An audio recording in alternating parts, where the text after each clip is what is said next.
I go, yes, sir. And he goes, don't be. He goes, I'm a good guy. I know you're scared of me because of the way I act towards customers. He goes, now I've seen you, the way you come in and the way you present yourself and things like that. And you've gotten good references from everybody that's in here. And I'm going to give you a shot. You know, I'm going to give you a shot. So I got hired and I started on that Saturday. Yeah. And came in and I started, and for the first, 3 months, I wasn't on register. Because you were either on register doing box office or you was doing popcorn or soda. And believe me, it got tight in that small little area at Dexter. Oh, I bet. Dexter's So Theater. if you weren't on register, what'd you end up doing? Like, what'd you do at that time?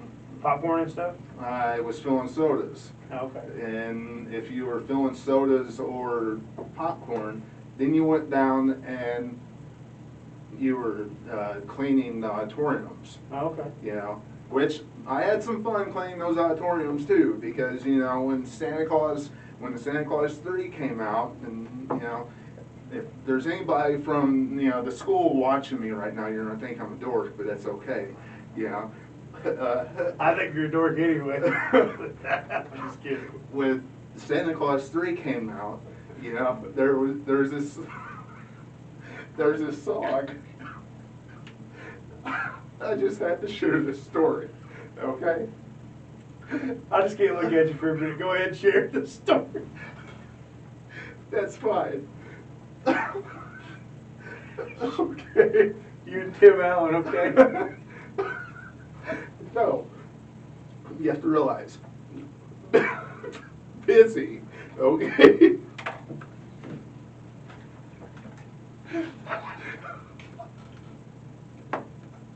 I can just picture you in the theater, Santa Claus 3. You're like, oh my God. No. It's nothing like that. You do love Christmas stuff for real. No, it's nothing like that. What happened was, there's this song at the end of it, during the credits, right? And it's called I'm the Real Santa, right? Real busy. Well, I picked up the trash bag and I threw it over my shoulder. Yeah. Right? And I threw it into the dumpster. Well, if you've ever been to Dexter's Theater, there's this exit sign and then a black curtain. Yeah. Right? Yeah. And then there's this one step, right? Well, there was a line full of people for the late show. And me and Travis was the ones cleaning the auditorium then. Well, Clyde was coming down to make sure that we were hurrying up and getting it done. Well, I jumped off. I jumped off. I slammed the door and jumped off that step. And I scream at the top of my lungs, I'm the real Santa. Clyde turns around and walks back up, starts walking back up. And he shakes his head and he says, dumbass kid. God. Oh God, that's funny. It's great. But no, I had some real good times there. But no, I did that, and then finally they did put me on a register, and back then, I don't know if it's this way now, but back then you were assigned to a register, and then you did not touch anybody else's register because you were accountable for that register. Right. And then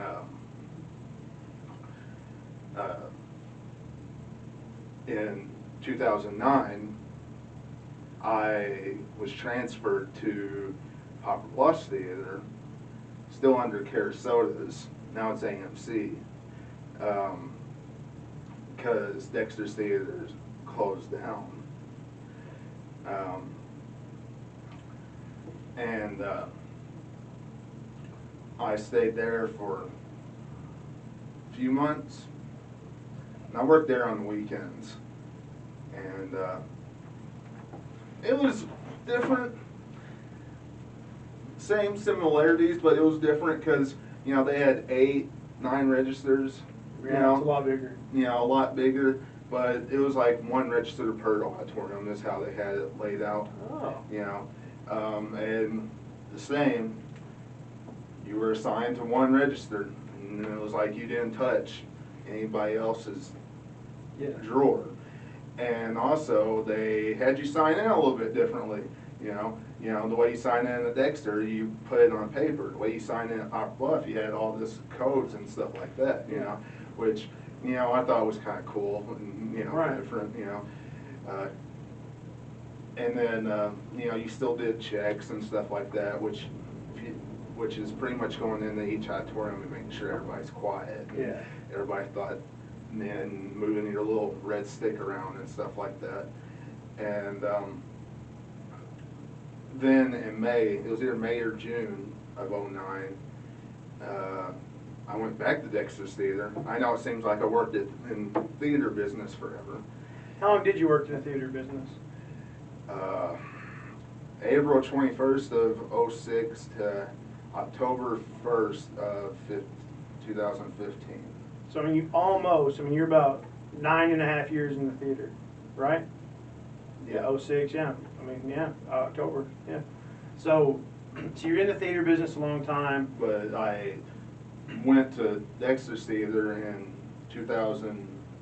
I went back in, it was either May or June, because that's when it reopened. And it reopened under, I hope I'm saying that right, Pollock Cinemas. Right. And I started working for them. And yeah, and then I worked for them until 2015, which now it's reopened. Dexter's Cinema is, and Clyde's grandson runs it. So, which that's good, you know, keeping the family, and he's a good guy too. I think we're eventually going to get him on the podcast as well. We're going to try to. I think he agreed to it. I just need to get him some more information and get him scheduled in. Yeah, he'd be great. Let's talk about something else. I'm curious about this. So you had a job when you were in high school, and then after high school, you know, I know that you went to college. I know that you now have a degree, but you know, we had little bumps and bruises there early. But you know, I think what the audience is curious about, like, you know, you get full disability, like, and that's not quite full, but you get disability. You get is it Medicare or Medicaid? What is that? Both. Both. Why even work? Like, why do you choose to get up every day and go out and do positive things? Like, why do you do that? Why don't you just sit around? Because there's a lot of people who will be on the other end of this, you know, that maybe could work, that are choosing not to. So what makes you want to get up and go to work and do positive things like that? Why? I personally, I can't. Number one, I don't want to just be one of those. I don't want to just be sitting. Right. You know, number one, I can't just be sitting. I want to be involved. I want to be, you know, interacting with people. You know, it's good to be interacting with people. I like to help people, you know, and things like that. It would be a drag for me to just sit and do nothing. Yeah. You know, it would. It's good to be interactive with public and things like that.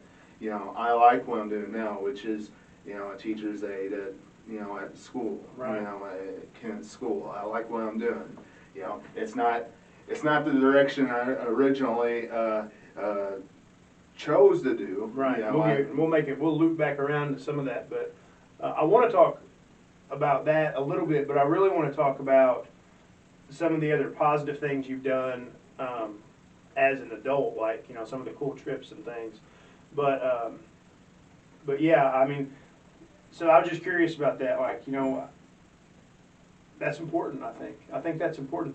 I wonder if in your brain, if it stems all the way back to people like Mom, Coach Pixley, Dad, you know, to me, never treating you as if you were handicapped. I mean, like, you know, you always did all the other stuff. So maybe that's part of it. I don't know. I'd like to, you know, selfishly in my brain, I would like to think that. You and I both know that Mom and Dad ingrained us and told us, either get up, go to college, or you get a job. That's right. You know, you don't sit. Right. You know, well, just because I'm disabled doesn't mean that I'm not going to do that. Right. You know, I feel like I'm going to do that. And as far as college is concerned and education is concerned, when it comes to our family, you know, here's how I always looked at it. You know, well, number one, I wanted an education. But, you know, there's two sides. And, you know, there's Dad's side and there's Mom's side. And Dad's side, at least for me, I've always looked at with like Grandma and stuff.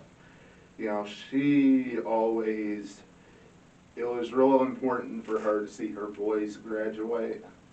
It is very important. And I always felt like that was high school. Yeah. And she succeeded in it. Yeah, and she made it right there at the end. It was tough. Whew. But she succeeded in that. Yeah. And I made sure she saw me in that cap and gown. Yeah. You know, for Mom, it's, I always felt like it was college. Yeah. And, you know, she saw me graduate college, and she's seen me do other things too now.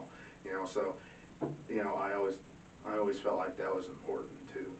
You know, as far as education is concerned. So, I mean, we don't have to get a ton into college. I don't think it's super. You worked your tail off, and you got part of it paid through voc rehab. You got part of it you had to pay yourself. Yeah, a lot of people go to college for 7 years. Yeah, they're called doctors.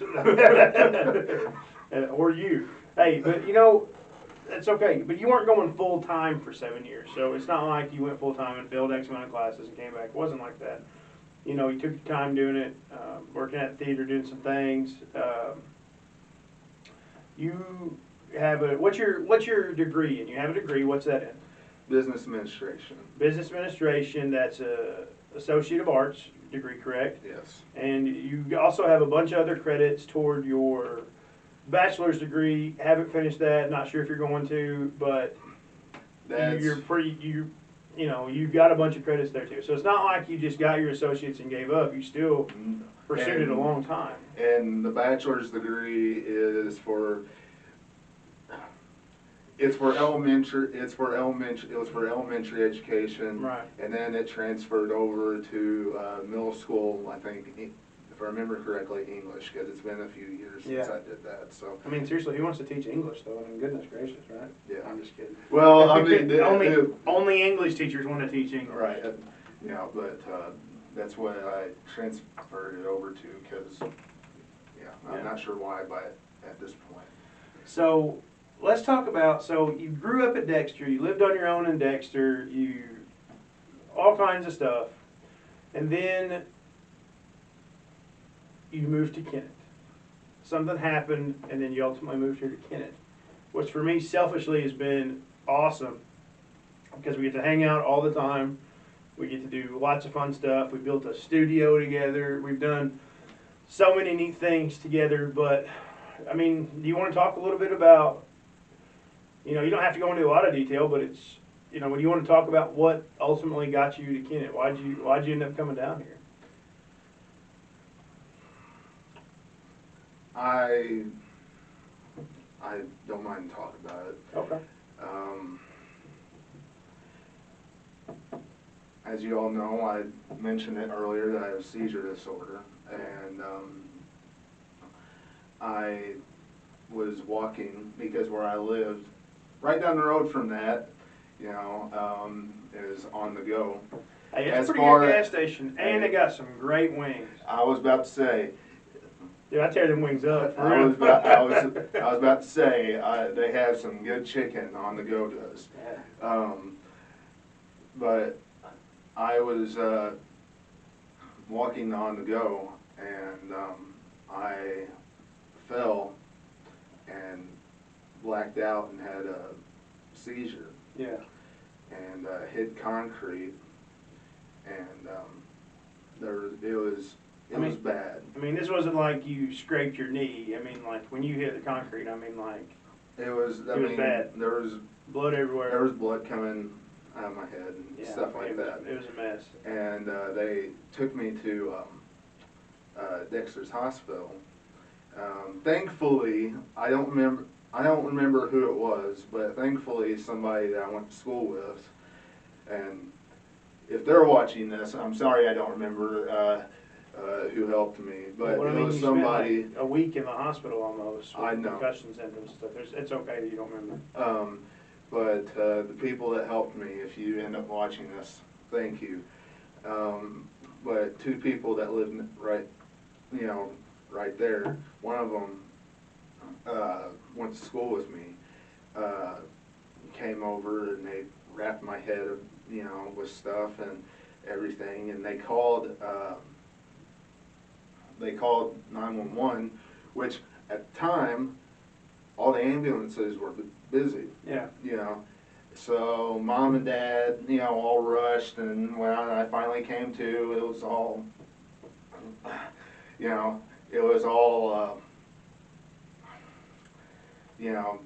just crazy at the time. And I finally got up, made Dad's truck and everything, and they took me to the ER, right? And got Poor in the Dad was bed. probably like, "You're fine, suck it up." Honestly, Dad did tell me to suck it up. Yeah, suck it up. You can do it. You know how dads are, man. That's okay. Our dad's crazy. I love him, but he's crazy. So anyway, so he took me to ER and everything, and I was laying there on the bed, and they did, I think it was an MRI, it's either an MRI or a CAT scan. It was one of the two. And once I got on the bed from the MRI or CAT scan, that thing that they push you into, Yeah. I felt like I was going to have a seizure again, and I ended up having one right before they put me in, pushed me into it. And the next thing I know, I was laying in hospital bed. And I shouldn't make any jokes or anything out of this, but I'm going to anyway, because this is the only thing that I remembered right before I completely passed out, right? And, you mentioned Mikey, so I'm going to say this. When I came to, when I was in bed, I woke up and I saw you, and I saw Mom, and I saw Dad, and I think Sid was there too, Dad's friend. Yeah. And I looked around and I said, "Where's Mikey at?"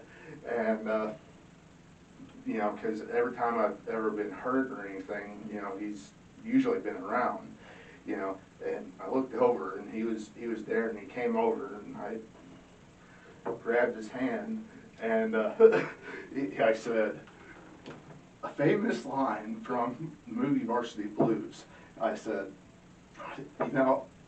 "You're the only friend that's ever visited me in the hospital. You're a true friend." And he said, "You're not going to try to hug me or anything now, are you?" And after that, I just kind of passed out. That I was the leave his last ass to thing. wake up in the hospital and still be a smart ass. Still do something like that. Yeah. Hard to break our. We're like Ryan Reynolds in that movie in Deadpool where they're messing him up or whatever. He just keeps being a smart ass. So then I woke up, and when I woke up, I was just kind of, I was still messed up. I was, I was together. Yeah. But that was the last thing I remember before I was, completely out of it. But after that, I had to go through inpatient therapy, which I had a few setbacks and Yeah. everything, but